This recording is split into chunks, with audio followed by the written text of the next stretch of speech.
Hello everyone, welcome back to my channel rise with Rupsa 13। তো এখন বেরোচ্ছি আমি আর শুভদীপ একটু ঘুরতে।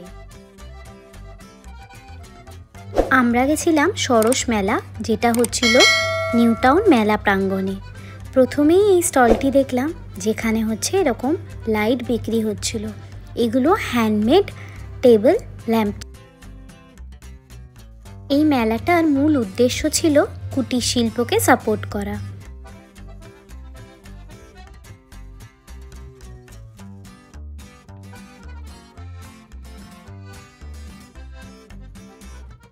হঠাৎ চোখে পড়ল এই বাঁশের কাজ করা ল্যাম্পশেড, ল্যাম্পস্ট্যান্ড এবং মুখোশগুলো। কাজগুলো এতটাই সূক্ষ্ম ছিল যে 2 মিনিট দাঁড়িয়ে এটা খুব ভালো করে দেখলাম। খুব সুন্দর বানানো হয়েছিল এই মুখোশগুলো। এরপর গেলাম একটা জুতোর স্টলে, যেখানে নানা রকম জুতি ছিল।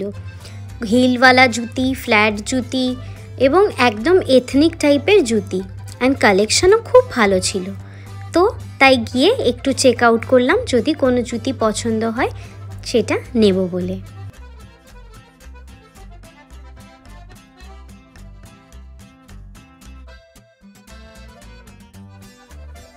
এই তুলসী মঞ্চগুলো অপূর্ব দেখতে লাগলো।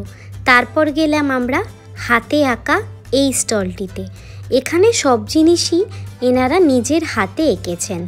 আমি তাই এখান থেকে কিছু জিনিস পছন্দ করে নিলাম।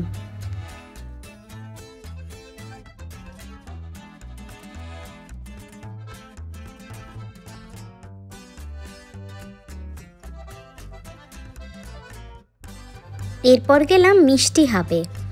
অলরেডি ইকো পার্কের পাশে একটা মিষ্টি হাব আছে, কিন্তু এখানে দেখলাম বেশ কিছু দোকান তাদের নিজেদের স্টল দিয়েছে।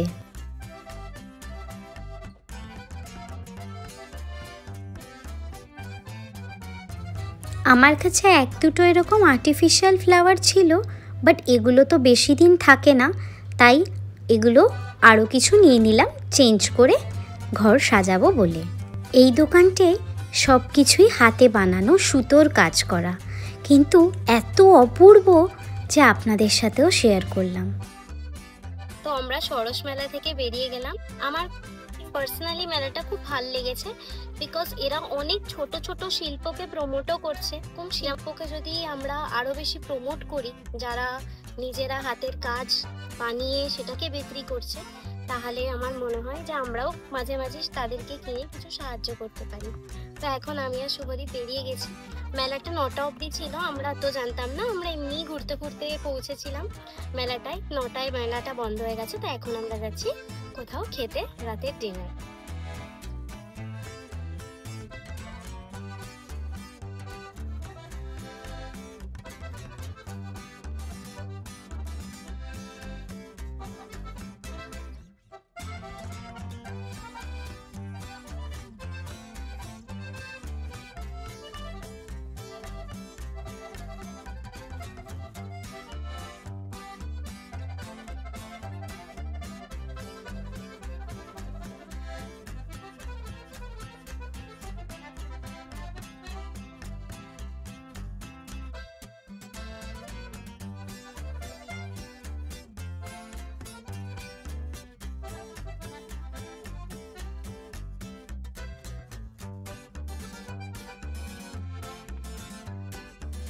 থার্টি ফার্স্ট এবং 1st উপলক্ষে আমাদের কমপ্লেক্সটা খুব সুন্দর সাজিয়েছে। প্রতি বছরই এখানে ফাংশনও হয় নিউ ইয়ার উপলক্ষে। তাই ভাবলাম আপনাদের সাথেও শেয়ার করি যে কমপ্লেক্সটা কত সুন্দর দেখতে লাগছে।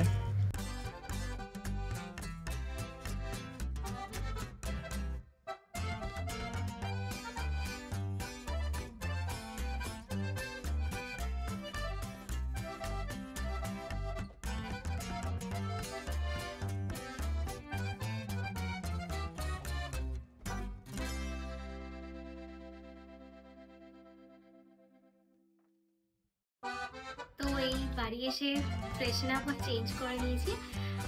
আজকে গেছিলাম হচ্ছে সরস মেলা, যেটা বিশ্ব বাংলা গেটের একদম নিয়ারেস্ট নিউ টাউন মেলা প্রাঙ্গণে হচ্ছে। এটা 2nd জানুয়ারি অবধি হবে। অ্যান্ড যেরকম গাড়িতে বলেছিলাম ছোট ছোট অনেক জায়গা থেকে লোক এসছে এবং বিভিন্ন দেশের স্টল ছিল। তো তার মধ্যে থেকে আমরা পৌঁছেছিলাম অ্যারাউন্ড 8:30, তো বেশি টাইম ছিল না কারণ 9টাতেই বন্ধ হয়ে গেছিলো। তার মধ্যেও যেই জিনিসগুলো আমার ভালো লেগেছে সেগুলো আমি কিনেছি, সেগুলো আমি আপনাদের সাথেও শেয়ার করছি যে আজকে কি কি কিনলাম। প্রথমে যে জিনিসটা খুব চোখ কাড়লো সেটা হচ্ছে এটা একটা অন্ধ্রপ্রদেশের স্টল ছিল। প্রথমেই এইটা আমার চোখে পড়ে। এটা হচ্ছে একটা মানে ল্যাম্প স্ট্যান্ড। হ্যাঁ, এটা বেসিক্যালি বললো ওরা যে এটা ওরা হাতে বানানো। আমি একটু জুম করে দেখাচ্ছি। এটা একটা রাধা কৃষ্ণর আছে, তো এটা আমাদের খুব পছন্দ হয়েছে বলে এটা একটা নিয়েছি। এটার রেঞ্জ ছিল 1200 বলেছিল, আমরা বার্গেন করে এটা 1000-এ কিনেছি।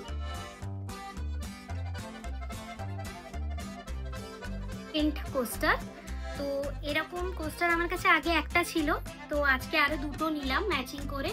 এটা ওই 60 টাকা বলছিল, আমি দুটো 100 রুপিজে নিয়েছি। বাট এই ভদ্রলোক উনি নিজে হাতে বানিয়েছিলেন এবং উনি বললেন উনি নাকি চাকরি পাননি, তারপরে উনি এগুলো বানাতে শুরু করেন।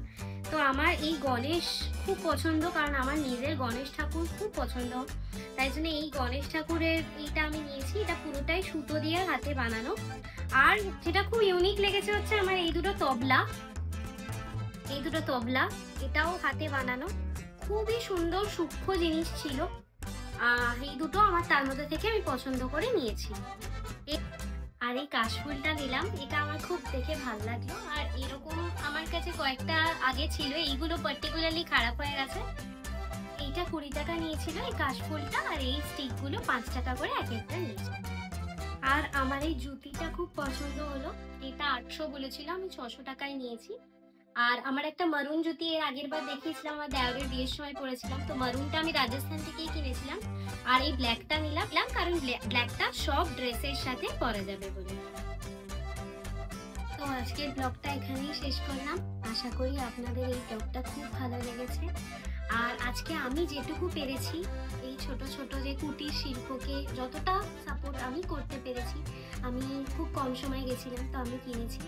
আমি আমার যারা অডিয়েন্স আছে তাদেরকে মানে আমি আবেদন করব, আপনারা যদি এরকম মেলায় যান যেখানে যে মানুষ নিজেরা কিছু জিনিস বানিয়ে সেটাকে বিক্রি করছে, তাদের উপার্জনের চেষ্টা করছে, তো সবসময় চেষ্টা করবেন তাদের থেকে কিছু না কিছু মানে আপনাদের যতটা সামর্থ্য সেই হিসেবে কিনে তাদেরকে সাপোর্ট করতে। আশা করি আপনাদের এই ভিডিওটা খুব ভালো লেগেছে। যদি ভালো লেগে থাকে আমাকে অবশ্যই সাবস্ক্রাইব করবেন রাইস উইথ রূপসা 13। নমস্কার।